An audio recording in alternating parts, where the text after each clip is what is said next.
नमस्कार दोस्तों, मैं विजय संसपाल। तो पिछले वीडियो में हमने बात की थी कि किस प्रकार जो है ग्राहियों द्वारा सूचनाएं हमारे वातावरण से एकत्रित की जाती हैं तथा संवेदी तंत्रिका के द्वारा वो मस्तिष्क में पहुंचाई जाती हैं। फिर मस्तिष्क से जो है एक प्रेरक या मोटर न्यूरॉन जो होता है वो कंसर्न मांसपेशी को जो है संकेत देता है कि उसे किस प्रकार जो है कार्य करना है। तो अब मैं आपको एक एग्जांपल देता हूँ। जैसे ये वीडियो आप देख रहे हैं तो ये आपकी इच्छा पर है, आप इसे देख भी सकते हैं, आप इसे नहीं भी देख सकते हैं। अगर आप कहीं जा रहे हैं और आपके पास समय कम है तो आप क्या करेंगे, जल्दी जल्दी चलेंगे, अपनी इच्छा के अनुसार अपनी स्पीड को बढ़ा लेंगे। और यदि हम कहीं जा रहे हैं और टाइम काफ़ी ज़्यादा है तो हम धीरे धीरे चलेंगे, क्योंकि वहाँ पहुँच के हम सोचेंगे कि बोर ही होना है, तो हम धीरे धीरे चलते हैं ताकि हम टाइम पे वहाँ पहुँचे। तो जो स्पीड है उसको जो है अब हम अपनी इच्छा के अनुसार बढ़ा या घटा सकते हैं। अब सोचिए कि क्या जो हमारी हार्ट बीट है, जो हृदय की धड़कन है, उसे हम कम या तेज कर सकते हैं। हम भोजन ग्रहण करते हैं, भोजन जो है ग्रसिका ईसोफेगस से होता हुआ कहाँ आ जाता है, हमारे स्टमक या उदर में आ जाता है। क्या हम कंट्रोल कर सकते हैं कि हम अपने भोजन को उदर में ही रखेंगे, हम उसको छोटी आंत में या फिर स्मॉल इंटेस्टाइन में नहीं जाने देंगे? तो ये क्रियाएं जो हैं, जैसे हमारा हार्ट बीट हो गया, भोजन का जो है स्टमक से छोटी इंटेस्टाइन में जाना, इनको हम कंट्रोल नहीं कर सकते। तो जो चलना है वह एक ऐच्छिक क्रिया है जो हम अपनी इच्छा से करते हैं। और ये जो दो क्रियाएं, जैसे हमारा सांस लेना हुआ, हार्ट बीट हुआ, जो हमारा भोजन का आहार नली में जाना है, ये अनैच्छिक क्रियाएं हैं, ये हमारी इच्छा पर निर्भर नहीं होती हैं। तो आज हम पढ़ेंगे कि हमारे ब्रेन का, मस्तिष्क का कौन कौन से भाग हैं और कौन कौन से भाग जो हैं इन ऐच्छिक और अनैच्छिक क्रियाओं को नियंत्रित करते हैं। आइए तो थोड़ी सी चर्चा कर लेते हैं मानव तंत्रिका तंत्र के बारे में।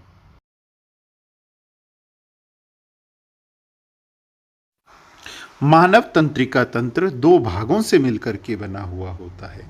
केंद्रीय तंत्रिका तंत्र, जिसमें हमारा मस्तिष्क और मेरुरज्जु आते हैं, तथा परिधीय तंत्रिका तंत्र, जिसमें कि हमारी कपाल तंत्रिका, मस्तिष्क से निकलने वाली तंत्रिकाएं, तथा मेरु तंत्रिका, मेरुरज्जु से निकलने वाली तंत्रिकाएं आती हैं। तो हमारा जो सेंट्रल नर्वस सिस्टम है, जो हमारा केंद्रीय तंत्रिका तंत्र है, उसमें आता है हमारा ब्रेन, मस्तिष्क और मेरुरज्जु, स्पाइनल कॉर्ड। और जो हमारा पेरिफेरल नर्वस सिस्टम है, परिधीय तंत्रिका तंत्र है, उसमें आती हैं हमारी कपाल तंत्रिका, जो कि मस्तिष्क से निकलती हैं, क्रेनियल नर्व जो ब्रेन से अराइज होती हैं, और मेरु तंत्रिका, स्पाइनल नर्व जो स्पाइनल कॉर्ड से निकलती हैं। मानव मस्तिष्क में जो है 3 भाग या क्षेत्र होते हैं, जो हैं अग्र मस्तिष्क, मध्य मस्तिष्क तथा पश्च मस्तिष्क।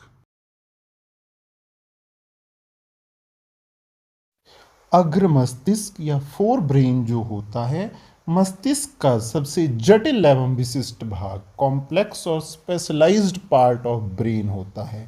इट कंसिस्ट ऑफ सेरिब्रम, प्रमस्तिष्क होता है इसमें।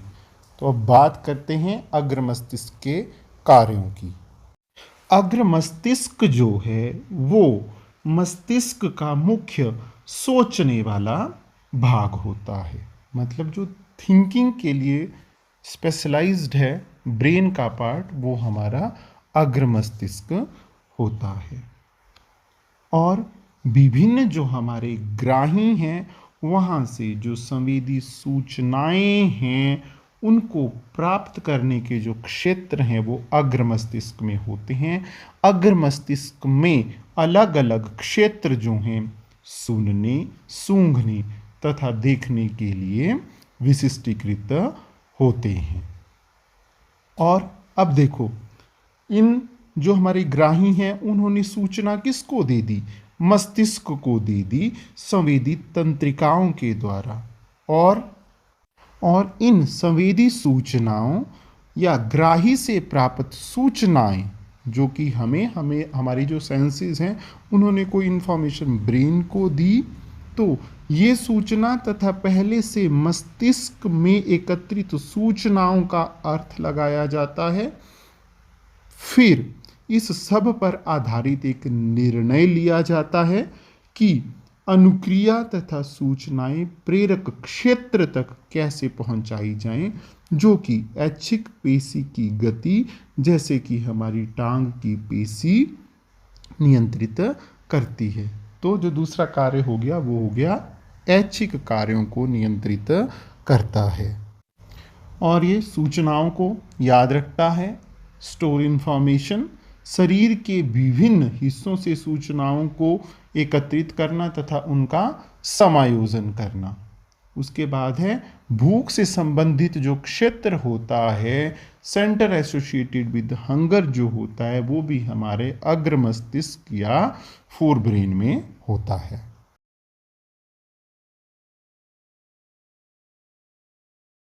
आइए तो जो पहला पॉइंट है उसको अच्छी तरह से समझने का प्रयास करते हैं। जब हम किसी सांप को देखते हैं तो ग्राही क्या कौन है? यहाँ पे प्रकाश ग्राही है जो कि हमारी आंखों में स्थित होती है।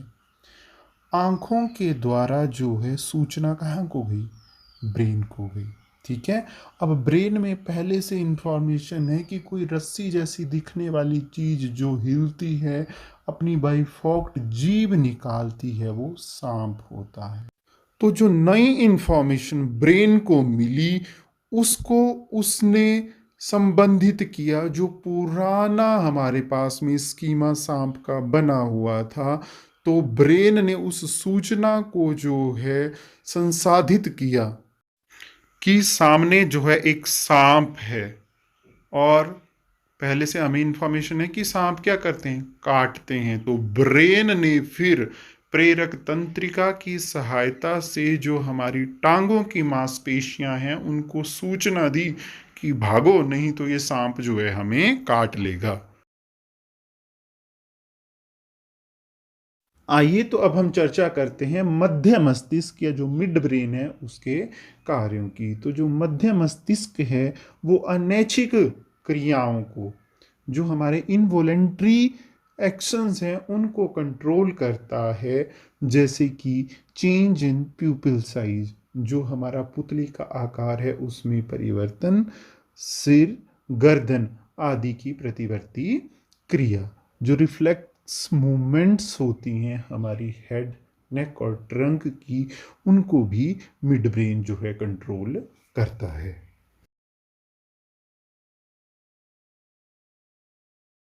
आइए तो अब बात करते हैं हम अपने पश्चिम मस्तिष्क के बारे में, जो कि हमारा हाइंड ब्रेन होता है। तो इसके 3 भाग होते हैं। पहला है अनुमस्तिष्क सेरिबेलम।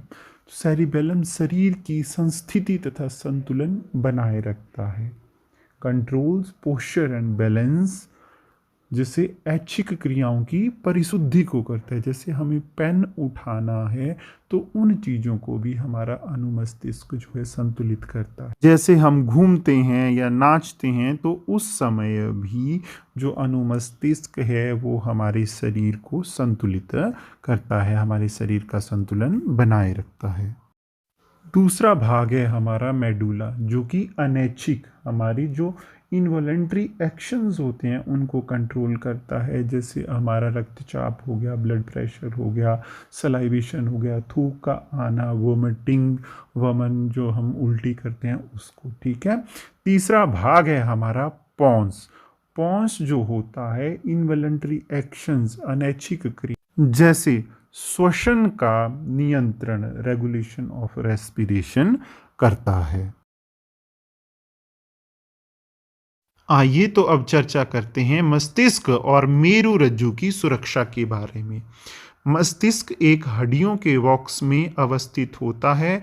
बॉक्स के अंदर तरल पूरित गुब्बारे में जो है मस्तिष्क होता है। Brain is protected by a fluid filled balloon which act as a shock absorber and is enclosed in cranium. जो स्कल और ब्रेन बॉक्स होता है उसमें हमारा दिमाग रहता है।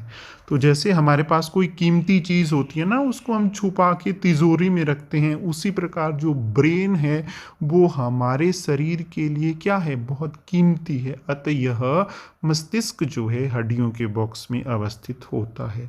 दूसरा है हमारा मेरुरज्जु। मेरुरज्जु की सुरक्षा जो है वो केसरूकी दंड या रीढ़ की हड्डी द्वारा की जाती है। जो स्पाइनल कॉर्ड होती है that is enclosed bye vertebral columns. क्या आप सोच सकते हैं कि तंत्रिका ऊतक जो है किस प्रकार कार्य करता है? ज्ञानेंद्रियों को जब उद्दीपन मिलता है तो वे उस सूचना को संवेदी तंत्रिका के द्वारा जो है केंद्रीय तंत्रिका तंत्र तक पहुंचा देती हैं। केंद्रीय तंत्रिका तंत्र सूचना प्राप्त करके उसे संसाधित करता है, निर्णय लेता है तथा अनुक्रिया उत्पन्न करने की जो सूचना है उसे प्रेरक तंत्रिका के द्वारा पेशीय ऊतक तक पहुंचाता है। पेशीय ऊतक अपनी प्रोटीन को पुनः व्यवस्थित करता है तथा इस प्रोटीन के पुनः व्यवस्थन के कारण जो है पेशी संकुचित होती है तथा अनुक्रिया होती है। आइए दोस्तों, तो जल्दी से दोहरा लेते हैं आज हमने क्या पढ़ा। तो हमने पढ़ा कि मानव तंत्रिका तंत्र जो है दो भागों से मिलकर के बना होता है। केंद्रीय तंत्रिका तंत्र जिसमें हमारा मस्तिष्क और मेरुरज्जु आते हैं, तथा परिधीय तंत्रिका तंत्र जिसमें हमारा कपाल तंत्रिका तथा मेरु तंत्रिका आती हैं। उसके बाद हमने पढ़ा मस्तिष्क के भागों के बारे में। मस्तिष्क के तीन मुख्य भाग होते हैं, अग्र मस्तिष्क, मध्य मस्तिष्क तथा पश्चिम मस्तिष्क। अग्र मस्तिष्क जो है वो ऐच्छिक क्रियाओं को नियंत्रित करता है तथा मध्य तथा पश्चिम मस्तिष्क जो है हमारे अनैच्छिक क्रियाओं को नियंत्रित करते हैं। उसके बाद हमने पढ़ा कि मस्तिष्क हड्डियों के एक बॉक्स में अवस्थित होता है तथा बॉक्स के अंदर तरल पूरित गुब्बारे में जो है मस्तिष्क होता है जो कि इसकी रक्षा करता है, और हमारी जो मेरुरज्जु है वो रीढ़ की हड्डी में सुरक्षित रहती है।